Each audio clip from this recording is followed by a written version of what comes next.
Coucou les amis. Eh bien bonjour à tous, bon ça y est, on est arrivé à mi-janvier, même déjà bien passé.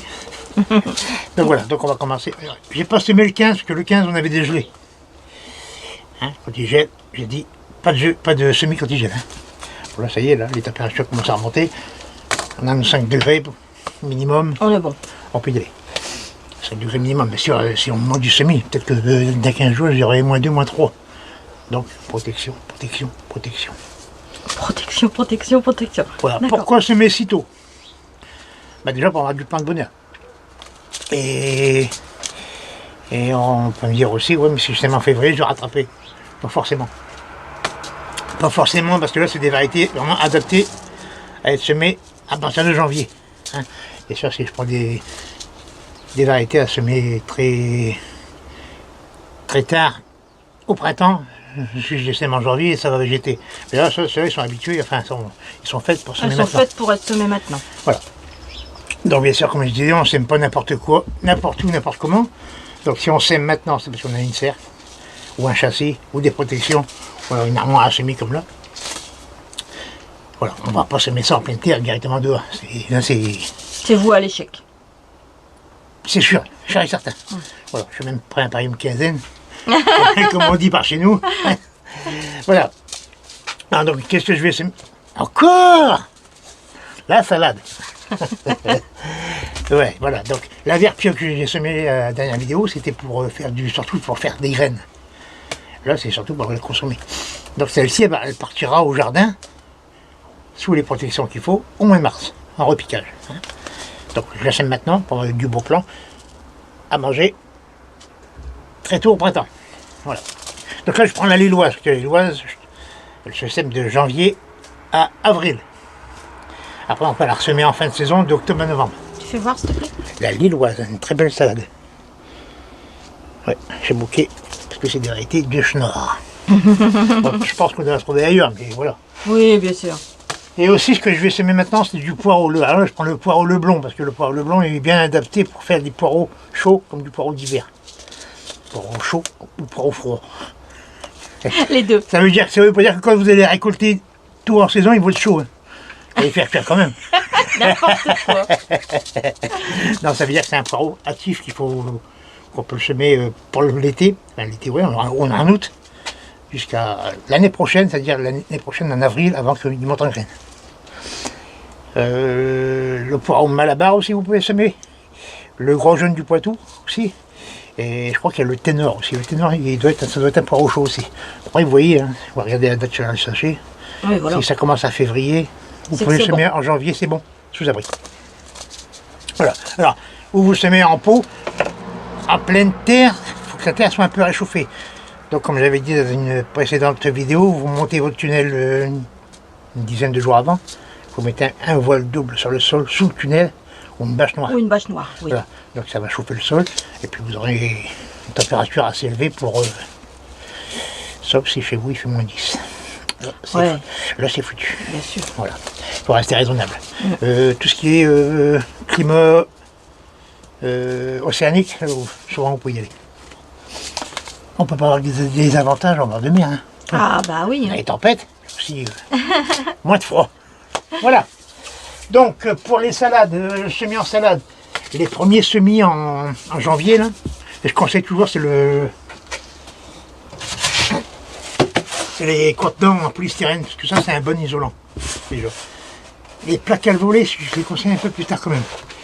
Surtout si vous mettez en serre froide, des petites notes comme ça, c'est gelé. Quand il gèle fort,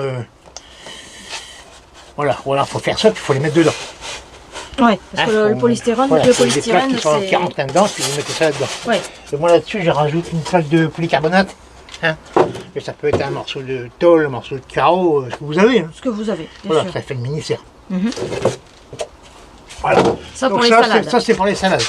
Donc bien sûr, elle est assez haute, si vous voulez voir en plus c'est pas tout ça, hein, vous mettez 4-5 cm, ça suffit, de terreau. On va regarder ça après, Jaco. Ouais. Les poireaux, là par contre, j'insiste toujours sur le pot de 3 litres, parce que je trouve que le pot de 3 litres il va bien. Il ne faut pas oublier que le poireau il va être semé, maintenant il va rester jusqu'à mai. Ça fait quand même pas mal. Et un poireau, ça fait des grandes racines. Hein, Des très grandes racines, voilà. Alors si vous semez ça en petite terrine, je vous garantis qu'arrivé fin mars, il crève de faim. Vous allez les voir jaunir en avril, c'est tout jaune. Donc, contenant assez haut pour avoir du beau plan. Il faut partir avec des beaux poireaux qui vont faire 30 cm de haut. Là, c'est du beau plan. Puis, les premiers, on les a pas comme ça. Hein. On les a pas comme ça. Hein. On les a plus fins. Un peu plus fins, oui. Voilà. Donc un pot comme ça, c'est bien pour semer 70 graines environ. En espérant en avoir une cinquantaine. Donc si vous voulez mettre 100 poireaux, 2 pots, et ça vous fait à peu près 140 graines. 140 graines, ça vous fait 0,4 g ou 0,5 g. Hein? Parce qu'il n'y a pas beaucoup de... Ça fait 400 graines au gramme les poireaux. Plus ou moins. Hein? Plus ou moins, oui, bien sûr. Voilà. Bon, alors après les contenants, il faut le contenu. Parce que si je mets les graines directement dans le pot, il y aura des soucis. Ça va pas fonctionner, je crois qu'on va pouvoir attendre longtemps. Donc voilà, donc un bon terreau. Un bon terreau, je prends toujours l'universel. Ah, bon terreau, alors attends Jaco, parce que tu es descendu tellement vite au jardin ce matin. Sur Facebook, il y avait encore des questions que je n'ai pas eu le temps de te poser. Donc j'ai Catherine qui m'a demandé un petit peu si dans une vidéo tu pouvais nous parler des différents terreaux. Donc je lui ai dit que je t'en parlerai. Ouais. Du coup c'est peut-être l'occasion. J'avais déjà parlé de ça. Oui, mais elle voulait savoir parce que les terreaux pour les légumes, pour les fleurs et tout ça. Voilà. Pour les légumes et pour les fleurs, souvent c'est les mêmes. D'accord. C'est les mêmes terreaux. Donc vous avez le terreau de semis qui sert à semer. Donc voilà, terreau de semis, c'est un terreau qui a été fort tamisé pour l'avoir très très fin. Et souvent il y ajoute, t'as fait pas sur la tête, j'ai mal à la tête. Tu m'as fait peur quand t'as fait ça. On y ajoute souvent un engrais de synthèse pour le rendre plus meilleur, je dirais. Plus fertile, chercher mes mots. Donc voilà. Donc, et puis après on y rajoute aussi souvent de la vermiculite ou de la perlite. C'est des boules blanches, vous voyez, ouais. Si vous les boules blanches, vous voyez dans le terreau. Ça garde l'humidité, puis ça l'empêche de se compacter. Voilà. Ensuite vous avez le terreau universel, qui porte bien son nom. Universel. Universel. Donc on fait tout avec. Donc pour potager, pour les fleurs, c'est bon. Voilà. Par contre, on ne se sert pas d'un terreau pour dire tiens, je vais nourrir mes plantes. Que le terreau, c'est un support de culture, en fait. Si vous prenez un terreau universel, il faut l'enrichir. Hein, avec un engrais organique ou un engrais chimique. Il commence à y avoir des mots interdits. Hein. C'est pas un gros mot pour toi. Non. Donc voilà. Donc après, vous avez aussi le terreau. Quand je parle d'un terreau universel, c'est de trouver des terreaux assez fins. Voilà.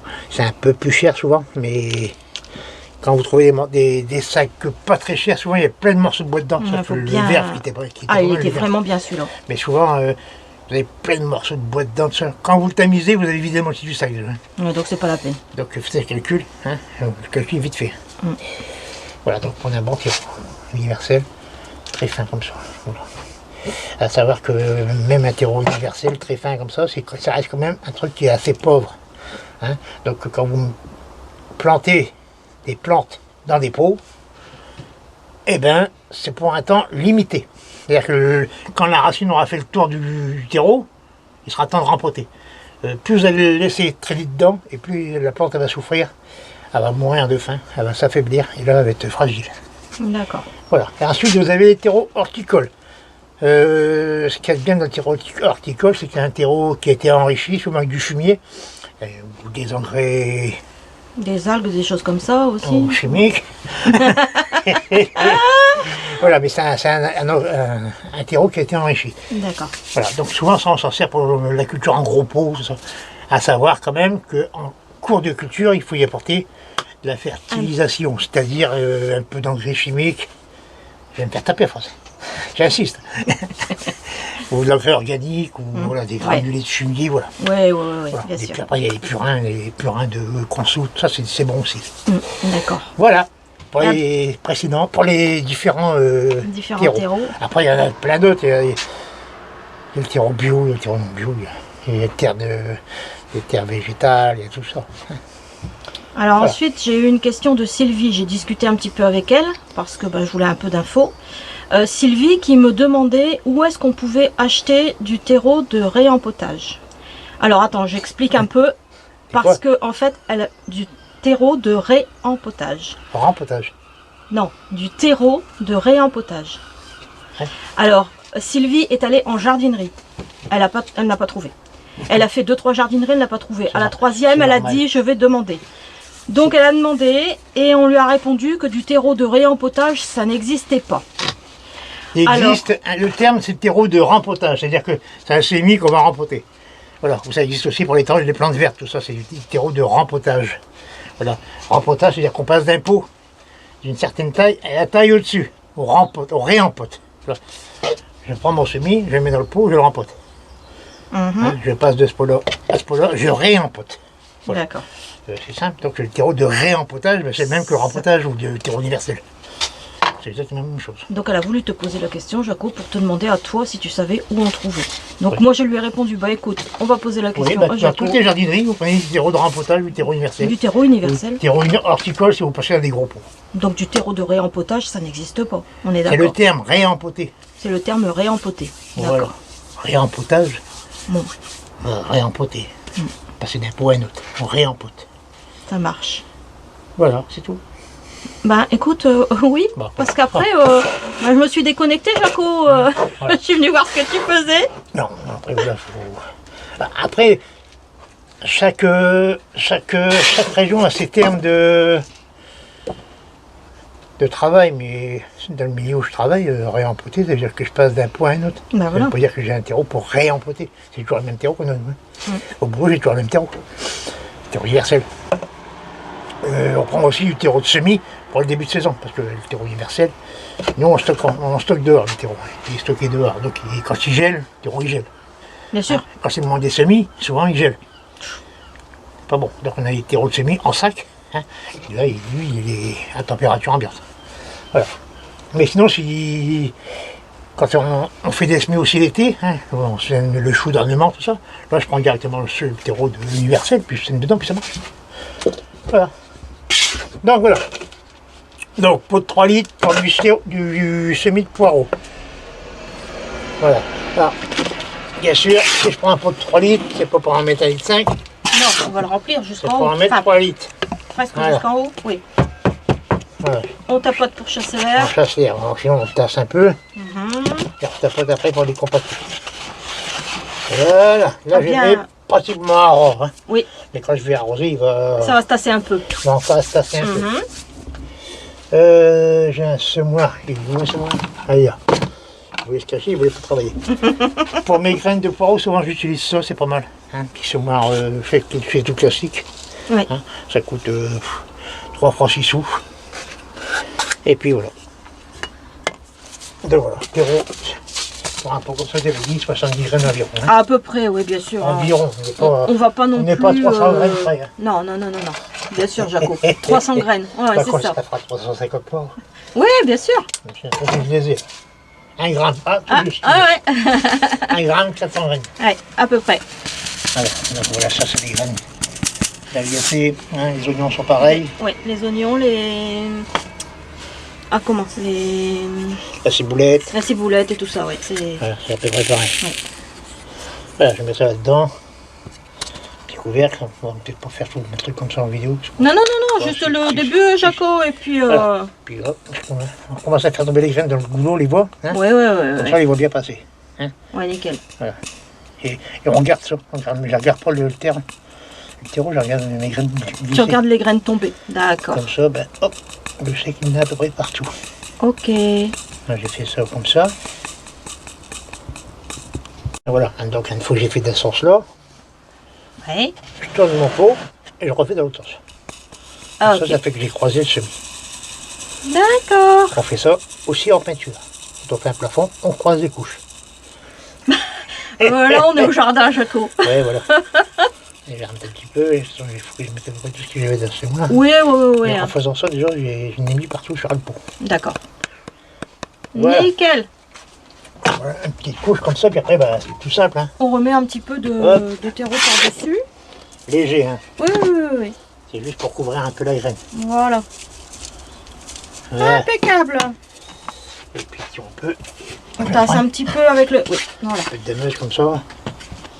C'est évident, c'est carré pour un pourron. Hein. Bah oui. Enfin voilà. Bon, ça va le faire. Voilà, maintenant j'ai plus qu'à l'arroser.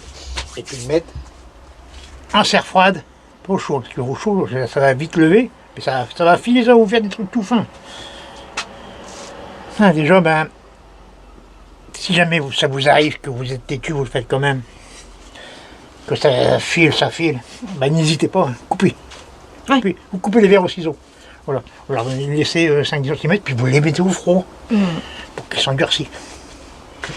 Voilà, pas le poireau. Bon, alors on va attaquer la salade. Donc la salade en caisse polystyrène. Comme je disais, je ne fais pas en package gelé. Pas le premier semis. Le premier semis, je vais le faire en caisse polystyrène parce que je veux de la petite salade aussi. Que c'est bon, la petite salade. Donc voilà, donc là j'ai une caisse qui fait à peu près 8 cm de haut. Je vais pas les KO. Hein. Non. Voilà, c'est pas de la salade. C'est de la salade. C'est pas la peine d'avoir un... Ça fait pas des grandes racines. Hein. Non, pas trop de profondeur. Voilà, donc toujours un terreau. Hein. À ce moment, c'est du Floragarde que j'ai. Floragarde, je le trouve bien aussi. Bon, un peu plus cher que le vert. Là. Bah oui, mais voilà. Ok. Donc là, on est à 2 cm du bord à peu près. Plus ou moins, plus ou ouais. moins. Donc j'ai 5-6 cm de terreau, hein, d'épaisseur. Alors on tasse un petit peu. Un petit peu, hein, pas trop. Hein, Léger, pas pour, hein. Ouais. Je vais pas mettre du calage dessus. Hein. On tasse légèrement. Voilà, et puis on décompacte. On tapote. Ah, ça fait du bruit. Voilà, donc là je vais y mettre la lilloise. Une très bonne salade aussi, celle-là. Une belle tenue, ça fait vraiment une belle salade. Ah, trop court. Ah ouais, t'as coupé trop court. Oui. Je l'avais vu, mais... À chaque fois, je veux garder le nom. Bah oui. Donc je coupe juste au bout du bordereau, là. Et puis ça me fait... Hop, comme ça je garde le nom. Ça me vite remettre les étiquettes dedans. Bon, donc c'est des graines noires. Alors pour mettre là, ça va être... Ah, tu vas mettre dans le semoir aussi hein, quand c'est de la graine noire, c'est mieux, en fait. D'accord. Comme ça, j'en mets pas beaucoup. Vous avez vu? Oui, je vois. Vous avez vu, madame Lily? Oui, j'ai vu. J'en ai pas Alors, on y beaucoup va. parce que je ne veux pas semer trop de rue. Parce que plus on va le serrer de rue, on va le semer de rue, et plus ça va filer. D'accord. Pas assez de place pour se développer. Donc quand vous mangerez de la petite salade, vous allez avoir des trucs tout fins. Pour le nettoyer déjà bonjour, bah, c'est bon. Hein, ça reste aussi bon. Hein. Bien sûr. Mais pour le nettoyer, fou. Attends, Voilà. attends, je ne suis pas là encore. Donc Vas-y. souvent je mets sur le numéro 2 pour une petite graine. D'accord. Voilà. Puis, mais même système, on voit les graines descendre. Voilà. Et c'est à ça que je me repère si je n'ai semé assez ou pas. Oui, d'accord. Bah, puis là, on les voit tomber sur le terreau. C'est pas comme Ouais, ça les... fait longtemps, ça fait boum boum boum boum. Non. Non, mais on les voit bien tomber. Voilà. Donc ça, l'idéal pour ça va d'avoir du plan pour piquer en mars. Comme je disais, sous tunnel, sous châssis, ou sous serre. Hein. Ouais. Et ensuite, je vais remettre. Ouais, j'allais dire un petit peu, ça me paraît juste. Et aussi après, avoir de la petite salade à manger comme ça sur le pied. Et ça, c'est super bon. C'est super bon. Alors, si vous avez semé des oignons à l'automne, vous portez des oignons cet automne dans la serre, et ben vous aurez du verre d'oignon mais dedans. Donc si vous n'avez pas de semoir, vous avez vu comment il fait Jaco? Avec les mains. Voilà. Plus ou moins. Hein. Oui, bien sûr, Jaco. Oui. Voilà. Là, je vais essorer les nouilles. Ah, là, il ne doit pas venir. Voilà. Le passoire qui voulait faire grève aujourd'hui. Bon, je voulais aussi rappeler sur le calendrier. pour ceux qui l'ont déjà vu, il y a des pages qui se sont ajoutées. Donc j'ai fait le semis de fleurs, le calendrier des semis de fleurs, que je vais expliquer prochainement dans une prochaine vidéo parce qu'il y a des trucs qui vont changer par rapport aux légumes. Donc ben, vous voyez que ça commence à évoluer. Donc j'ai pas mis toutes les fleurs qui existent parce que sinon mais je vais en rajouter au fil du temps. Au fil des semaines, des mois et des années. Il y aura du rajout. Et j'ai aussi commencé la page sur les différentes protections. Hein. Donc là je suis en train de le faire. Donc vous pouvez voir en direct ce que je suis en train de transformer. Ouais, je vous mets le lien à chaque fois épinglé Voilà, sous la vidéo. Voilà. Comme ça, vous pouvez voir les transformations au fur et à mesure. Voilà. Donc ça va évoluer comme ça toute la saison. Peut-être au fil des années, il y aura encore des évolutions. Peut-être encore des pages qui vont se rajouter. Je ne sais pas. C'est la surprise. Voilà, donc semis terminé. Oui. Donc, après, ben, ça a l'arrosage. S'il fait très froid chez vous, attention, prévoyez toujours un arrosoir d'eau à l'intérieur de la serre pour le mettre à la température ambiante. Hein. Et puis, ben, voilà, vous arrosez copieusement au départ. Puis après, ça sera selon la météo, si ça se chauffe ou pas dans la serre. C'est à vous à surveiller. Hein. Donc là, ça va partir en serre. Bon, d'abord, là, il fait 6 degrés, ça va. Hein. Dans la serre, je vais avoir 7-8. Donc ça sera mis sur mes chaussées que j'ai fait là. Et si jamais dans du froid, je mets encore des voiles par-dessus. Que je mets ça en soirée. Puis au matin, quand on peut, on l'enlève. Sinon, c'est pas gênant, vous pouvez le laisser aussi le voile. Hein, la lumière elle passe bien à travers. Normalement, ça ne file pas. On est bon, Jaco? On est bon. On Puis est sous bon. l'armoire, eh ben, ça se passe bien pour l'instant. Ouais. J'ai les portes de greffe qui commencent à pointer, mais c'est un peu tôt. Et puis ben voilà, puis j'ai commencé aussi un peu semer un peu de poivron pour aussi peut-être greffer. Je sais pas. Je tente, je teste, je me cherche. Mais je vais me trouver. On vous Voilà. dit à très très bientôt. À bientôt et puis ben à la prochaine vidéo. Bon jardinage à tous. Au revoir.